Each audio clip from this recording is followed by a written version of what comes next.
मी कल्याण Patil Gaikwad, Bharatiya Janata party जिल्हा सरचिटणीस, छत्रपती संभाजीनगर। आज अतिशय आनंद होतो की या महायुतीमध्ये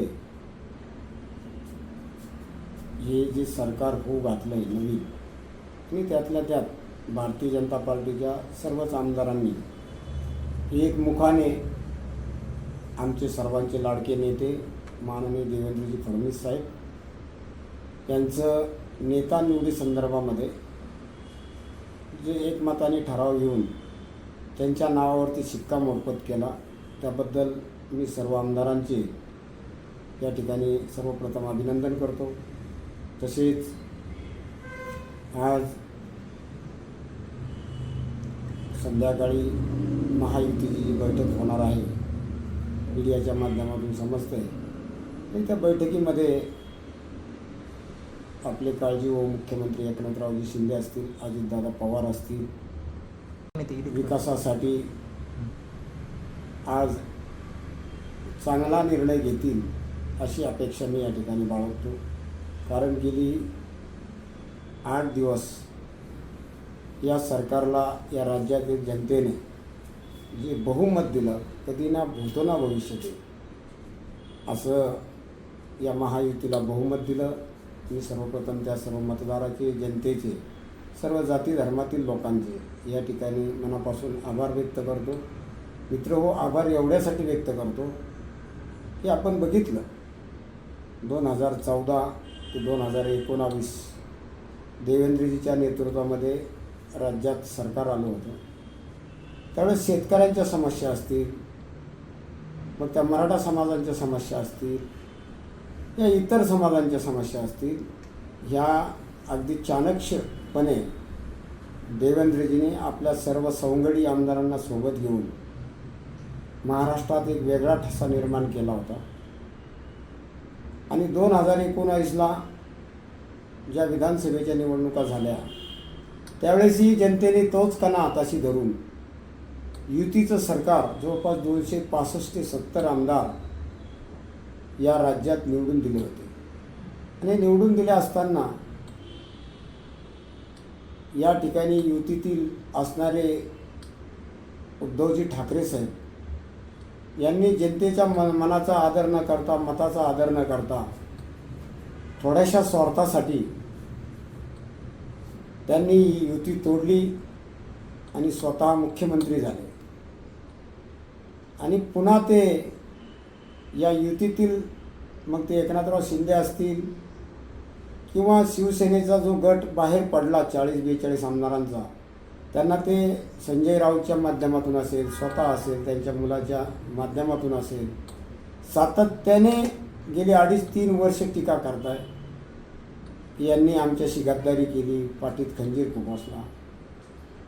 मी फार मोठा नेता नाही आहे, परंतु एक सर्वसामान्य नागरिक म्हणून किंवा एक मतदार म्हणून किंवा एक छोटासा कार्यकर्ता म्हणून एवढंच जनतेला सांगेल की बाबा हो, खऱ्या अर्थाने जी गद्दारी झाली, पाठीत खंजीर जर देवेंद्रजीच्या खुपसला, भाजपच्या खुपसला, तो भाग दुसरा आहे। ज्या जनतेने शिवसेना भारतीय जनता पार्टीला 19ला मतदान केलं, त्या जनतेच्या पाठीत खंजीर खुपसला, हे का कळत नाही उद्धवजींना, त्यांच्या सर्व सहकाऱ्यांना? सारखं आम्ही बघतोय। ईट आला, ते संजय राऊतांचे सकाळचे भोंगे ऐकून जनतेला ईट आला, आणि त्याचा परिणाम 2024ला आता आपण बघतोय। पुन्हा जनतेने ठरवलं की या राज्यामध्ये हिंदुत्वाच्या अस्तित्वासाठी, शेतकऱ्यांच्या अस्तित्वासाठी, सर्वसामान्य झुग्गी झोपडीतल्या लोकांच्या अस्तित्वासाठी सरकार कोणाच्या ताब्यात द्यावी हे जनतेने हेरलं। आणि आता एकनाथराव शिंदे असतील, अजितदादा असतील, देवेंद्र फडणवीस असतील किंवा भाजपची सर्व टीम असेल, यांच्या बाजूने भूतो ना भविष्यते असे 230-32 आमदार या महायुतीचे निवडून दिले। आणि आज आपण बघतोय की शरद पवारांसारखे आपण ज्यांना मॅच्युअर समजतो, राजकारणातले पितामहा समजतो, असे जाणते नेतेसुद्धा त्या UMच्या नावाखाली, मशीनच्या नावाखाली आरोप करताय, नको नको त्या स्टंटबाज्या करताय. अहो त्या संजय राऊतनी केली मी समजू शकेल, त्यांचा तो धंदाच झालेला आहे. परंतु शरद पवार सारख्या एक मॅच्युअर्ड पुढाऱ्यांच्या हातून किंवा काँग्रेसचे काही ज्येष्ठ नेते ज्यांनी राजकारणाचा चांगला अनुभव चाखलेला आहे, गेली 40, 50, 60, 70 वर्ष, असे लोकही सुद्धा टीका करताय.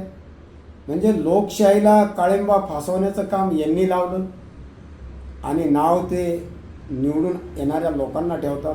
लोकसभेला 31 सीटं महाविकास आघाडीची आली, त्यावेळेस यांनी एकानेही तोंड उचकटलं नाही की UM खराब आहे म्हणून. त्यावेळेस तर मोदीजींचं सरकार जाता जाता वाचलं ना मित्र हो. जर सेटिंगच करायची होती UM मशीनमध्ये, मग राज्यापेक्षा तरी कितीतरी मोठा विषय होता की देशाचा, जेथे की सरकार नरेंद्र मोदीजींच्या हातातून जाता जाता वाचली. एक 25-30 सीट जर इकडच्या तिकडं झाल्या असत्या तर कदाचित या देशातलं सरकार काँग्रेस प्रणित त्यांची काय इंडिया अलायन्स त्याचं आलं असतं. मग त्यावेळेस का सेटिंग करता नाही आली? परंतु या ठिकाणी जनतेला उल्लू बनवण्यासाठी, आपला आपला पक्ष वाचवण्यासाठी या नुसत्या यांनी मशीनच्या नावाखाली वल्गना लावल्या. जनता भोळी नाही मित्रांनो. आज सगळं त्या ठिकाणी 8-10 वर्षाच्या मुलाला सुद्धा कळू लागलं की देशात, राज्यात काय राजकीय परिस्थिती आहे, कोण या राज्याला पुढं नेऊ शकतं, कोण या देशाला पुढं नेऊ शकतं. म्हणूनच मी एवढंच या ठिकाणी सांगतो की संजय राऊतांचं ऐकून उद्धवजीने आपली शिवसेना तर संपवलीच, परंतु महाराष्ट्रामध्ये हिंदुत्वही संपवण्याचं काम या ठिकाणी माननीय उद्धव साहेबांनी चालवलं. मी त्यांना एवढीच विनंती करेन, साहेब तुम्ही स्वतःचे निर्णय घ्या.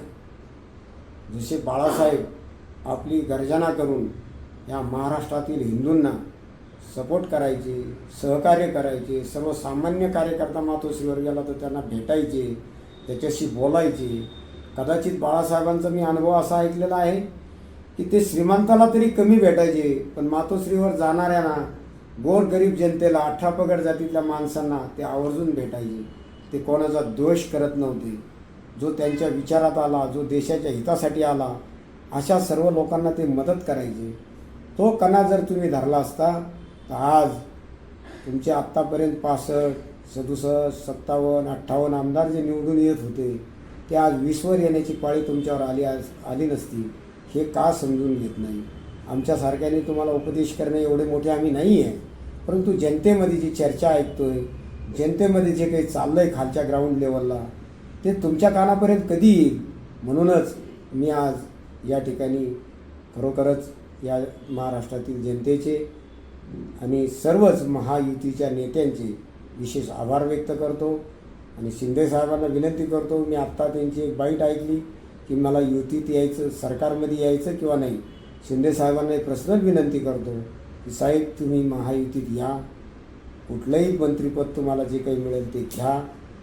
उपमुख्यमंत्री असेल किंवा अनेक तुमचा जो काही थोडाफार आपटा व्याग्रा असेल तो तुम्ही पूर्ण करून घ्या. तुम्ही सत्तेच्या बाहेर राहू नका. लोक तुमच्याकडेही वेगळ्या नजरेने बघताय.